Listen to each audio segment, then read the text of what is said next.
Bom, voltamos à segunda parte. É, Vou começar falando, trazendo uma informação que eu não passei no vídeo passado, que é ressaltar que o turismo em Paranapiacaba, quando ele foi planejado pela Prefeitura de Santo André, ela inseriu os moradores do momento, que estavam no momento na vila, na discussão sobre a criação desse turismo, né? Então, a gente tem pousadas, a gente tem restaurantes e a gente tem o serviço de monitoria ambiental e o pessoal também dos artesanatos. Então tudo isso foi planejado juntamente com os moradores. Os moradores fazem parte os moradores contribuem com a gestão do turismo, né? Então, com planejamento. Então, houve nesse momento de pensar o turismo, houveram, né, várias conversas com os moradores, planejando, vendo o que seria melhor. Então, isso é muito importante para a região, porque quando se planejou esse turismo, já era a ideia de ir na linha do turismo de base comunitária, já era a linha também de turismo sustentável. Então, nisso a gente pode inserir as punk, né? A punk não se resume a uma agricultura de sustentável, né? Ela pode ter relações com turismo sustentável também.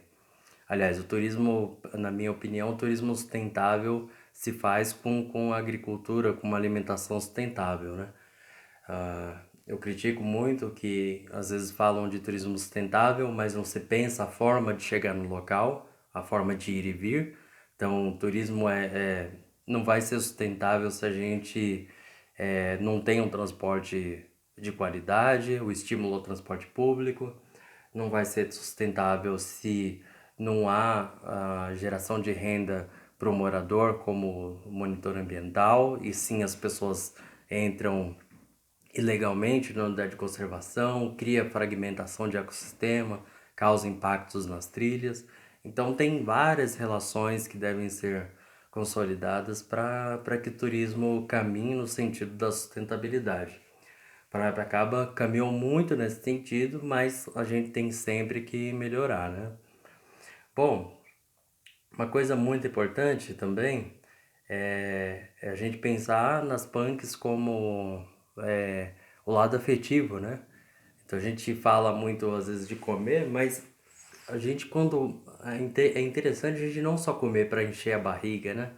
É interessante comer para saborear, para lembrar de algumas coisas. E teve rapaz, senhor, tá nessa transição, que me contou. Uma vez eu perguntei, e ora pro nobre, vocês comiam muito lá na terra de vocês, em Minas?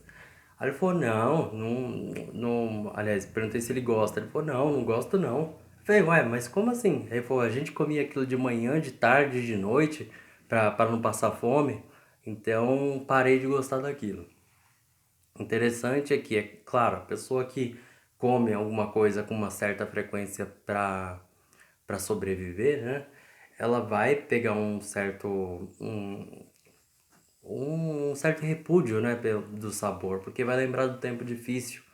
Mas o Ora Pro Nobis certamente contribuiu para a melhoria da vida dele, né?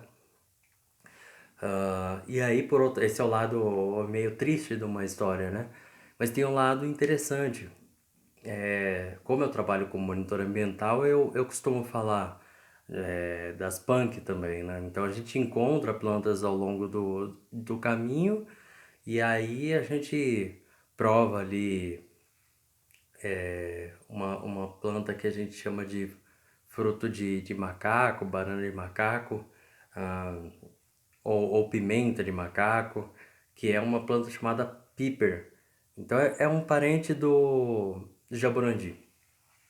E aí essa planta dá uma picância, tem pimenta do mato aqui também, que é bem forte inclusive, deve ter em Parelheiros essa espécie. Ah, perto da vila a gente tem capsoba, dá para provar também, deixa o pessoal provar ora pronobis, dente de leão, ah, serralha, deixa eu ver mais o que. Tem uma quantidade grande de plantas que a gente pode provar ao longo aí do percurso. Principalmente a maior diversidade é quando a gente está perto ainda da área mais degradada, né, que é a área mais próxima da vila. Ah, mas aí, deixa eu ver se eu não me perdi. Mas uma coisa muito interessante também é a gente sempre ter cuidado com o que a gente prova, o que a gente ouve falar que é. ah, por exemplo, eu ouço falar que tal planta é uma couve chinesa. Será que por esse nome eu posso comê-la? Só por ela ser uma couve e não ser uma couve brasileira, uma couve europeia, uma couve da América do Sul? Por ela ser uma couve, mas chinesa, eu posso comer? Não. Então a resposta é não, por quê? Porque eu não posso usar uma planta só pelo nome popular. Então existe muito uma confusão de plantas por conta de nome popular que é trocado. Seja foi trocado por confusão da pessoa, seja tenha sido trocado por conta do, não trocado, mas seja um nome regional. Então couve chinesa, por exemplo, é uma planta que o pessoal, o nome popular usada para uma planta da família do tabaco, então uma nicotiniana. E a gente já viu, se procurarem na internet, couve chinesa causa morte. Vocês vão achar pessoas que morreram por conta de comer uma planta que talvez por conta do nome couve acharam que era planta comestível, né? E aí comeram essa nicotiniana. Teve caso em BH também, de gente passando mal por isso. Ah, e eu já vi no grupo, né? A pessoa colocar uma foto de uma planta tóxica e a pessoa dar o nome popular de uma planta comestível. Então, por isso a gente não pode confiar somente no nome popular de uma planta. O que que a gente pode fazer para evitar o risco, né? Então, uma das coisas é utilizar um livro que eu vou mostrar depois. Outras é usar grupos no Facebook. Então, eu faço parte somente de 4 grupos, se eu não me engano, ligados a plantas. E aí, um deles, que é o Identificação Botânica, Identificação de Plantas, a gente não faz recomendação nenhuma de alimentos, então já fica a propaganda desse grupo. Eu não sou gestor dele, mas faço parte lá, fico sempre acompanhando o que que rola. Nesse grupo não se faz recomendação nem de plantas medicinais, nem de plantas alimentícias. Porém, é um grupo muito interessante porque ele é aberto a pessoas leigas, ah, é aberto para perguntas sobre só a determinação da espécie. Eu quero saber se isso aqui é uma monstera deliciosa. Então vai ter gente lá que vai falar, não, isso aí é costela de Adão. Sim, tá correto. Esse nome é muito utilizado, né, popularmente, como costela de Adão. E é uma planta muito cheirosa, por sinal, e saborosa também. E aí, quando alguém coloca um nome com duas partes, né, que a gente chama de um nome científico, composto de gênero e epíteto, que forma a espécie, a gente tem certeza do que é, mais ou menos certeza, porque pode existir o erro de confundir a espécie também. Mas geralmente alguém determina, fala, eu tenho certeza que isso é isso aí. Então a chance da gente ter um erro comendo comendo alguma coisa que não é, sei lá, confundir a folha do inhame com taioba, por exemplo, é muito reduzida quando a gente coloca num grupo que tem pessoas que pesquisam bastante a área. Então essa é uma das formas de identificação da planta, de determinação, uma forma fácil e sem um custo. Claro, tem o custo da internet, mas não precisa de comprar o livro por enquanto, né? A pessoa que chegou lá nesse grupo, ela pode juntar o dinheiro para comprar o livro, mas já consegue ter relações já entender um pouco melhor como identificar a planta. Esse é o grupo Identificação de Plantas no Facebook. Ah, e aí, acho que é uma das coisas importantes. A outra são as relações entre as pessoas mais antigas, então as pessoas mais velhas, na verdade, né? Então, as pessoas mais velhas têm ligação maior com a roça, com a horta, com o cultivo, né? Então, geralmente as pessoas entendem bem do que estão falando, elas entendem, hum, elas dificilmente vai confundir uma taioba com inhame, desde que a pessoa trabalhou na roça, viveu disso, né? E aí, essa é uma das recomendações, que a gente não fique somente no campo virtual, que a gente tenha relações com as pessoas para produzir hortas, para conhecer essas plantas, para saboreá-las também, né? Então, não só plantar junto, mas também até, quem sabe, depois dessa pandemia, preparar um alimento, um almoço, um jantar juntos, né? Isso é importante não somente com amigos, mas na própria residência, né? Quem tem já a taioba em casa e tá deixando a taioba de canto lá, esse é um momento muito importante para ensinar isso pros filhos, por exemplo. Meus pais, eles sempre mostraram as plantas, sempre fizeram isso e graças a esse trabalho deles de mexer com as plantas eu aprendi comendo, né? Uma coisa importante também que é lembrar, né, do afetivo, né? Meus pais estão morando na terra natal deles, em Minas Gerais, e que as plantas alimentícias não convencionais têm essa relação afetiva. Ano passado, uma moça, quando me viu falar do Ora Pronobis, ela veio com os olhos já com lágrimas, inclusive, assim, você percebia facilmente a emoção, porque ela comia Ora Pronobis feito pela mãe. E ela queria muito um pouco das folhas para levar para casa dela para lembrar da mãe, né?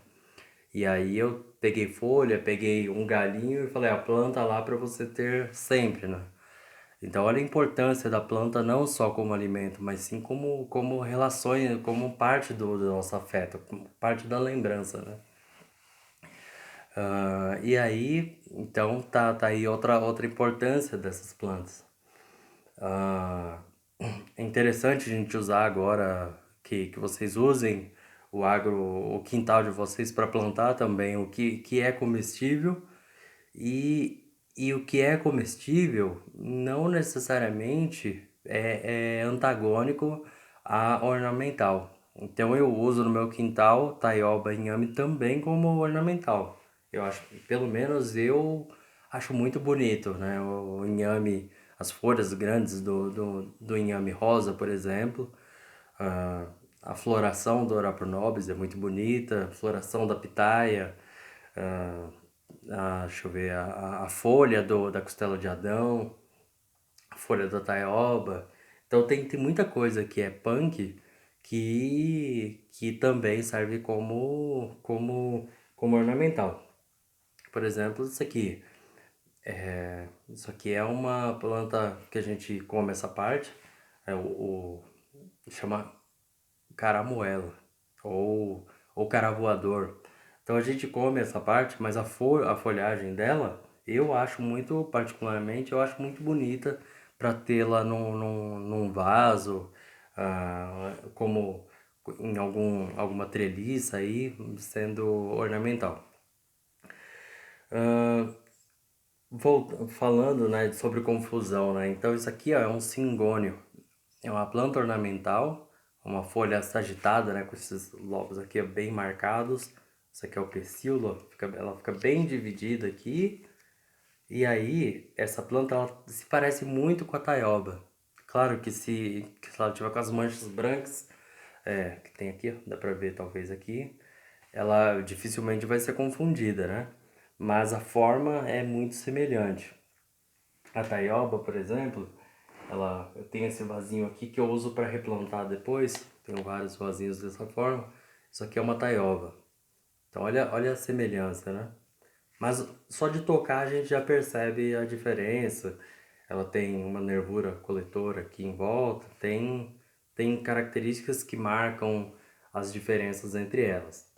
Essa aqui é a taioba branca, eu vou falar mais o nome popular, que não adianta eu falar Leucocásia gigante agora, que vai complicar para quem está pesquisando. Ela não tem um corte tão fundo aqui, ó, igual aquela, o cingônio ou a taioba que eu mostrei do outro lado ali. Aqui eu tenho uma costela de Adão, né? Mostrei quase agora. Então essa planta aqui é bem interessante por conta do cheiro, mas ela tem também raft de oxalato de cálcio, então não pode comê-la, tem que comê-la madura, né? Não pode comê-la sem, sem chegar nesse ponto. Ora pronobis, né? Então aqui na vila agora a gente tem 3 espécies de Ora pronobis. Então esse aqui é o mais comum, é um Ora pronobis de flor cor-de-rosa. Então, aliás, desculpa, flor branca. Então a gente tem o Ora pronobis da Amazônia também, já tem acho que pelo menos umas 3 pessoas que tem dessa espécie.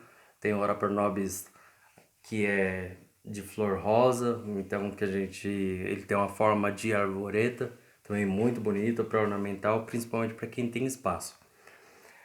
Outra coisa interessante é o Oropranovus, por exemplo, ele tem os espinhos e isso pode ser usado como cerca-viva. Cerca-viva, as flores vão atrair abelhas, a gente vai comer a folha, então as flores são ornamentais, então olha quanto uso para uma planta só, né? O inhame, agora eu não me lembro se eu mostrei, mas isso aqui é um inhame rosa, então ele é bem fácil de ser determinado por conta do tamanho dele, a folha cresce bastante, passa de, de 1,5 m, pode chegar até quase 2 metros de quase não, acho que um pouco menos de 2 metros, nunca vi uma com 2 metros, mas com 1,60 m mais ou menos eu já vi. Então aqui talo verde, né, o pecíolo verde, talo, né, é o nome popular que usam, né, para isso, né, talo. E a folha aqui não se come o rizoma, então é diferente de taioba. Taioba come o rizoma e a folha, inhame somente o rizoma. Deixa eu ver, uma coisa importante da taioba é das plantas, né, alimentícias não convencionais.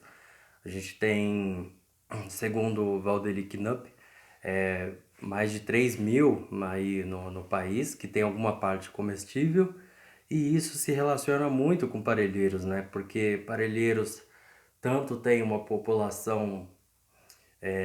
Trabalhei 2 anos em Parelheiros, lá na. Eu não vou lembrar o nome da rua agora, mas era na borda da cratera, lá no CEDESP, na Lapine, com agroecologia. E aí eu chegava cedo, para mim, aqui, o meu caminho daqui a Parelheiros são passando pelo centro, onde eu ia pegar uma carona até Parelheiros, passava de 90 km por dia de ida daqui de Paranapiacaba, que está muito perto de Parelheiros, 90 km só de ida, mais do que 90 km, né? Eu não ia por São Bernardo aqui pela represa. E aí eu percebia, quando eu ia de transporte, voltava de transporte público, que tem um número muito grande de pessoas de Parelheiros trabalhando na região mais central ou ali perto da linha 9 Esmeralda. Então as punks são interessantes porque são plantas que são bem rústicas, né? Então a taioba, elas estando no solo rico em matéria orgânica, é uma planta que ela cresce. Pouco tempo eu estava removendo umas taiobas, por exemplo, do jardim e coloquei no cimento e pensei, depois eu arrumo um local para colocá-las. Cortei as folhas maiores e as folhas voltaram a crescer estando ainda em cima do cimento, né? Do cimento, do espaço cimentado. Então, é planta que, para quem está trabalhando fora, que tem que sair cedo, se deslocar até o centro de São Paulo. Depois, quando chega, fica difícil de encontrar um local para comprar verdura. Então, as punks contribuem bastante para isso, né? Dá tempo de chegar em casa, mesmo que chegue 7 horas, 8 horas da noite, estando perto da porta, do local claro aí, ou perto de casa, dá para fazer a colheita e ainda preparar o jantar. Ah, bom, por aqui é isso. Eu acho que eu não posso me estender tanto. Eu estou tentando falar da forma mais rápida que eu posso e mais resumida, né? É, e aí é isso. Eu vou falar no próximo vídeo. Eu falo um pouco das referências que a gente pode usar sobre punk. E eu acho que, inclusive, fazer recomendações de outros livros, né? Ligados à alimentação, ligados à agricultura. Porque nesses tempos de pandemia é importante a gente pensar no geral, né? Não só no que a gente vai comer, mas pensar em algum tempo vago, produzir um alimento diferente, produzir um artesanato, fazer uma leitura de algo que nos enriqueça como pessoa, né? Então, eu vou mostrar algumas coisas para vocês também, principalmente ligadas à alimentação, tá bom? Enquanto esse vídeo já deu um tempo longo, então fica a dica aí de algumas plantas, só algumas delas. Eu vou mostrar então o livro onde vocês vão conseguir muito mais informações sobre plantas. Tem uma grande diversidade de informações sobre plantas na internet. Tem espaços que tem oficina com frequência, então fica aqui até a dica do Arborecer, por exemplo, para quem está em São Paulo. Na zona, para Parelheiros, a gente tem locais aí também, tem pessoas que trabalham com punk. Infelizmente eu não vou lembrar o nome de todas as pessoas agora, mas certamente vocês conseguem contato dessas pessoas através de gestores das unidades de conservação, da APA Bororé Colônia, da APA Capivari Monos, do da Cooperapas, da cooperativa, né? Dos gestores de parques municipais também.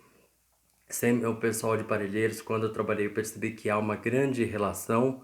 O território é muito grande, mas todo mundo conhece todo mundo, né? Então, tem o pessoal em Boa, ali no Cipó, a, a Zilda Coutinho, né? A família Coutinho, que também deve ter ali uma diversidade boa de punk. Tem o pessoal dos orgânicos, eu não vou lembrar o nome de todo mundo agora, porque eu saí de Parelheiros em 2014, o trabalho acabou em 2014. Mas, para quem está assistindo e está em Parelheiros, aí tem uma grande diversidade de contatos. Vamos para o próximo vídeo.